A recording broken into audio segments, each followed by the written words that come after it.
Good morning. I've not uploaded for a couple of weeks because I've had some issues to deal with, but down here in Ventnor, so just walking down towards Kings Bay and Wheelers Bay, filming on my iPhone today because my car's in the garage, so I just thought I'd bring you along with me. Finally a video. Might be a bit breezy, so there might be some wind sound, especially when we get down onto the shore at Wheelers Bay, but we'll see. Nice looking van there. Too many windows for me, not very stealthy. It's been this kind of overcast, murky, gloomy conditions over the last week or so, and quite chilly. Not excessively cold, but just a bit chilly on the hands when I'm holding this, that's for sure. I see here the house sparrows. They're not common, never have been that common in Ventnor. Certainly always around Kings Bay, Wheelers Bay kind of area there. Not long now until the first spring migrating birds will return. The first sand martins. Late February probably. And the first wheat here as well. Robin tacking away over there.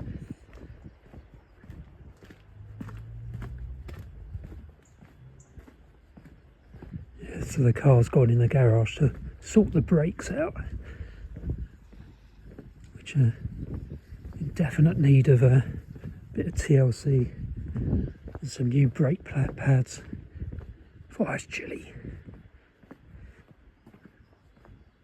I do have some other videos, a bit of a backlog from late January, which I'll upload soon. Storm Hermione, was that what it was called? The one that went south. It's quite, it's probably more stormy here during that than it was during Amian, is that what it was called? The proper storm that went north. Not really had anything since then. It's been not very windy, a bit still and dank and miserable, to be honest. So we've not really had that many storms this winter. Very much into early spring now as far as I'm concerned. Ever the optimist, or delusional maybe.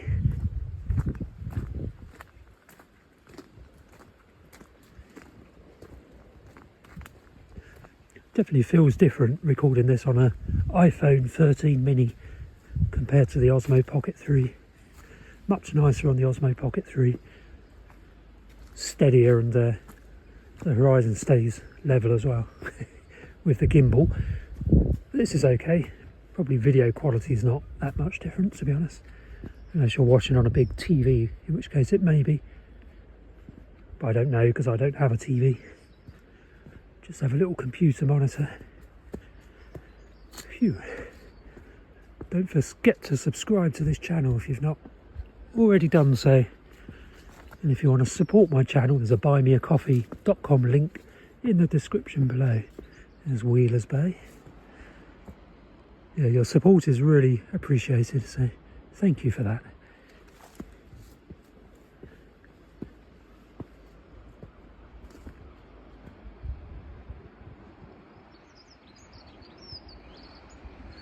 Dunnock singing just down there.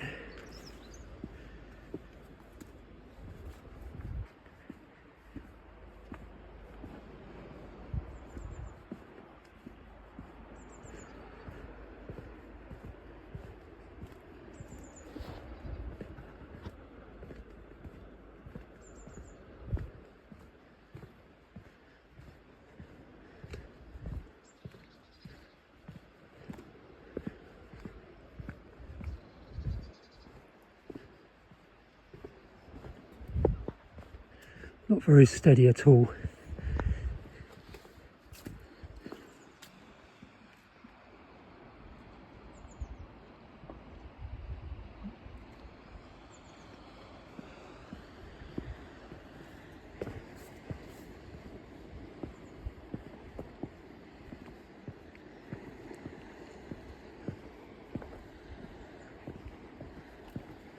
Not quite sure what this white fluffy stuff is.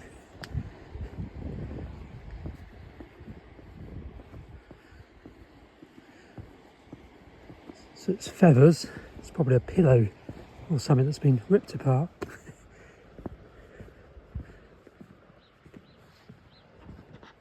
More sparrows, another little group down here. They're semi-colonial house sparrows. They live in little gangs and nest under the eaves of buildings and roost in these scrubby areas overnight in a gang. Very sociable, which is rather cool. Right, it's getting breezy down here now, so the sound quality is going to deteriorate, but it is what it is when I haven't got an external microphone.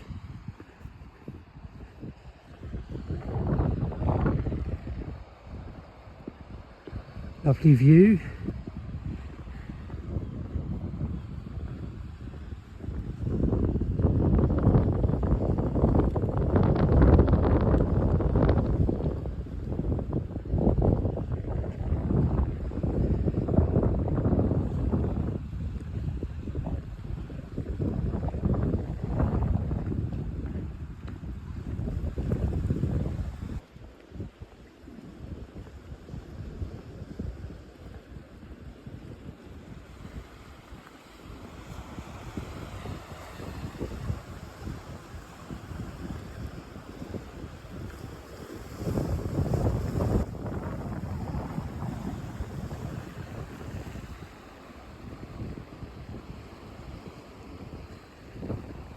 That is a chilly breeze.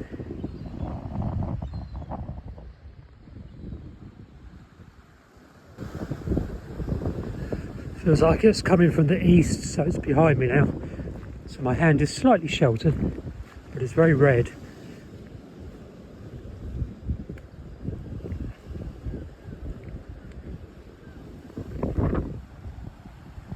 See if there's any rock pipits on the shoreline here. Not much of a shoreline, but try not to drop my phone over the seawall. Hello, black-headed gull without a blackhead. It's coming. He'll have a blackhead soon. Quite a few of them have. Shoreside of spring as well. It's when the black-headed gulls develop their summer plumage of a blackhead.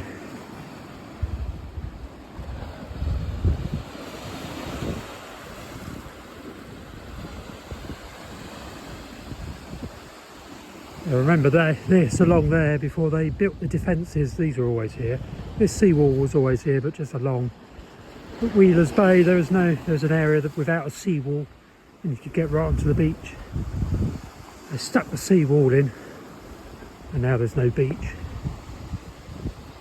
Sad, really. But they needed to do it from one perspective.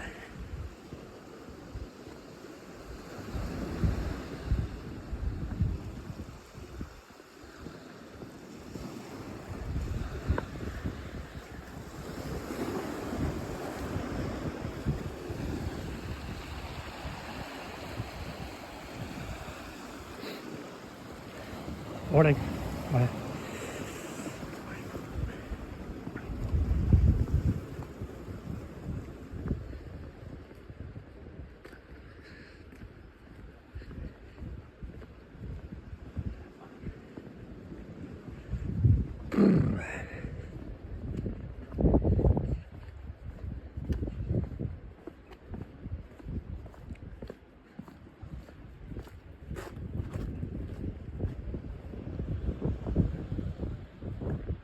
So I think the weather is set to change to some extent with some westerlies.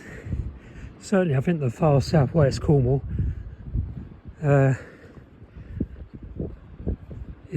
currently got a southerly on the front edge of a southwesterly kind of cold front or whatever it is.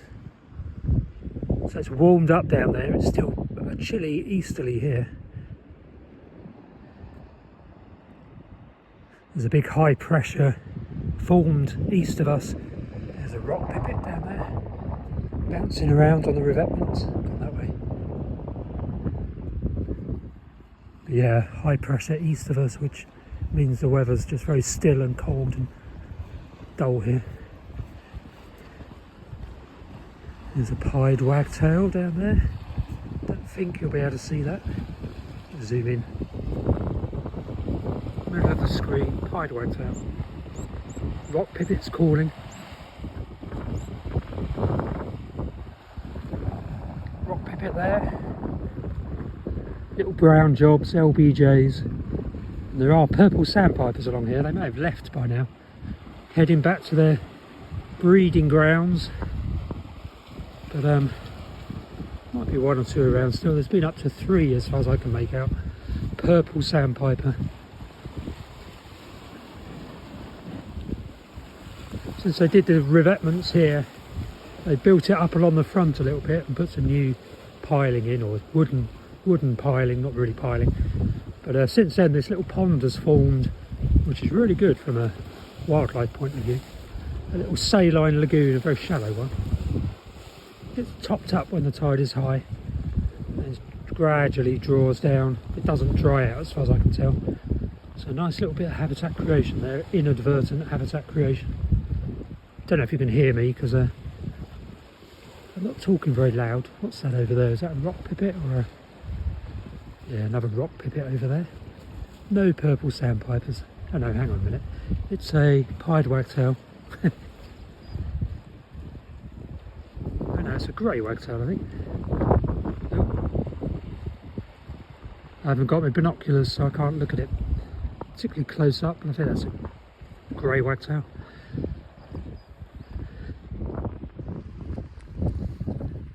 Come down from the cascade, presumably, if that's what it is. See if I can get a bit closer without spooking it.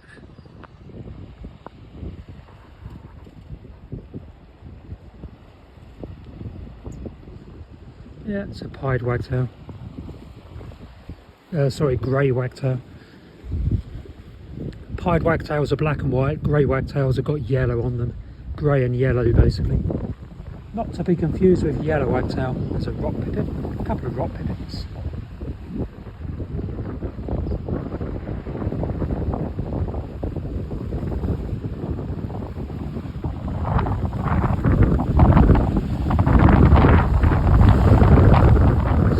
Sandpipers are often on these bits of rocks and the bit we just looked at, but often here as well. Pretty sure they would have gone by now.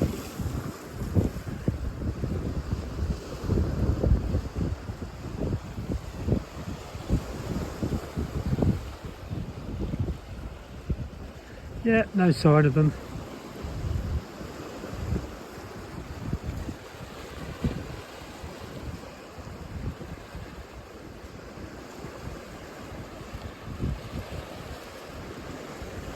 Keep your eyes open because you may see one even if I don't. There's a little rock pipit down there.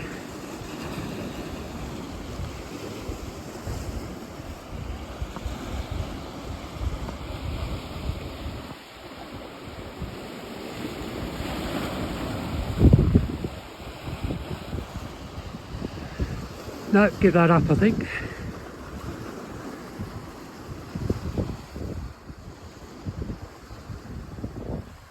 Quite a nice walk from the garage where I put the car, Bonchurch garage, back into Ventnor Bay.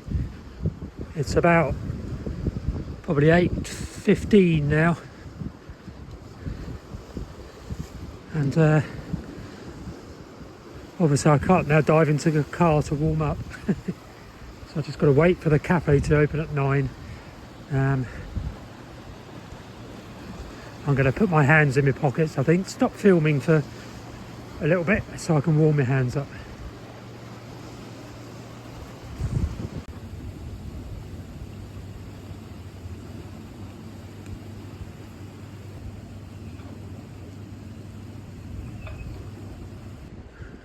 That's where I'll be heading at 9 when they open.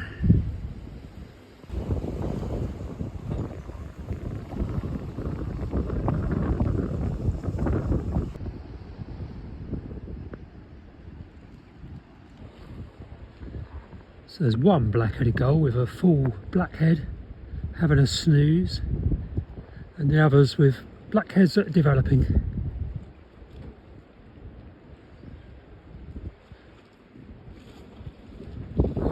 quite a full blackhead actually. Near enough there. Just wants to snooze, I'm not going to disturb him.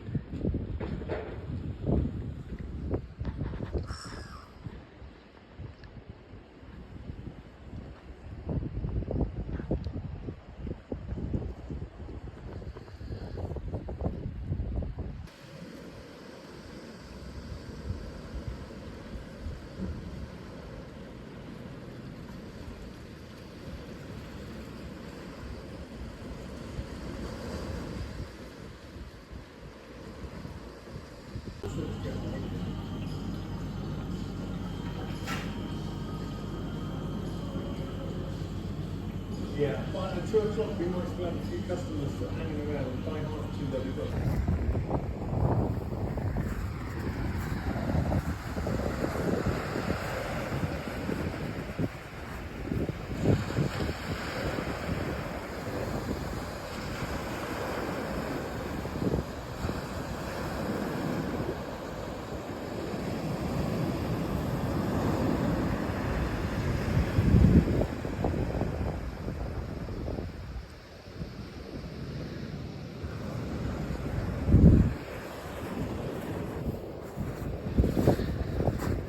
Let's go.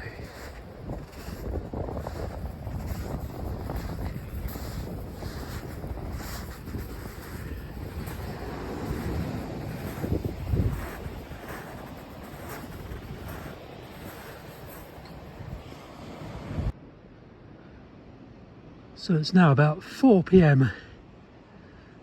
and my Flea, the car, is ready to be discharged from the car hospital of Bonchurch Garage. So let's walk along and pick her up.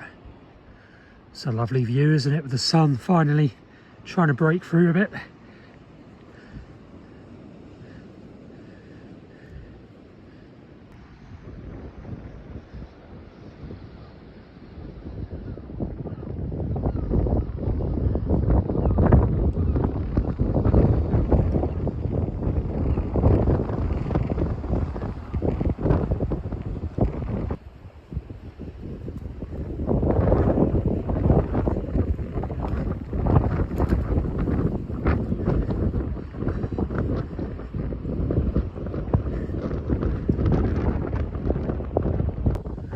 I was going to walk along the revetment to Monk's Bay, but it's way too cold, so I'm going to go along St Catherine Street, I think. Go down this way.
There's a nice grey wagtail.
It's a wren calling.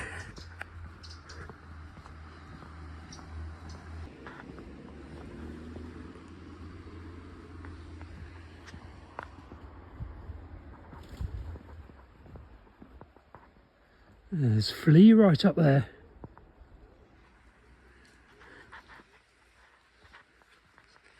Walk down to the garage and pay up.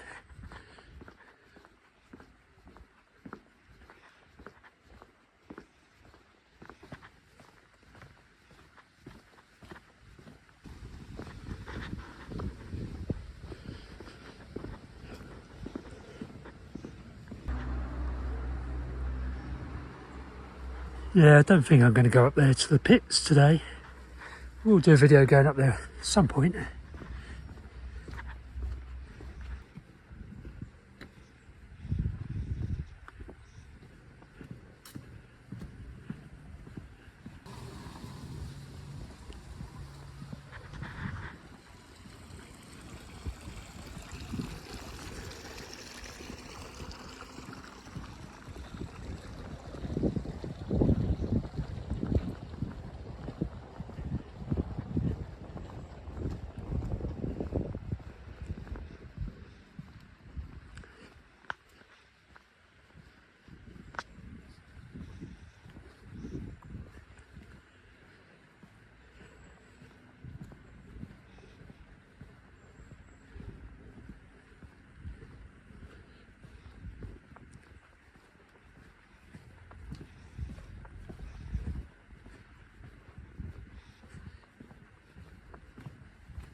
Didn't notice the crocus is coming up, coming into flower.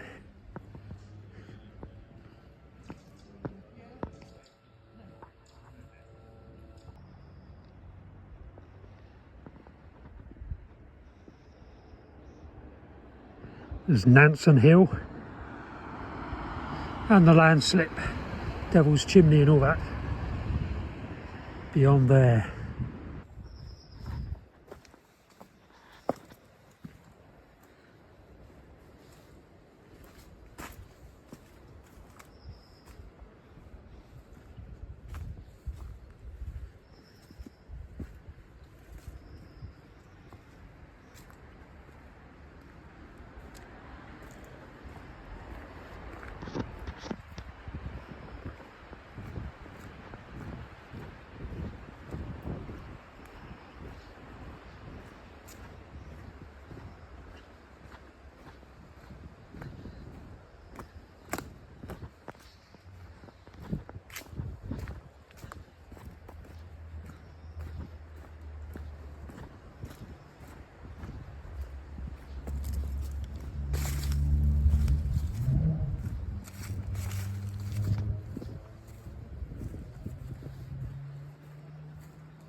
So I hope you're enjoying this video about Ventnor and the Undercliff. If so, then don't forget there are 2 books that I've written. One, Bird Watching Around Ventnor, creatively named, and the second one is Wildlife Watching Around Ventnor.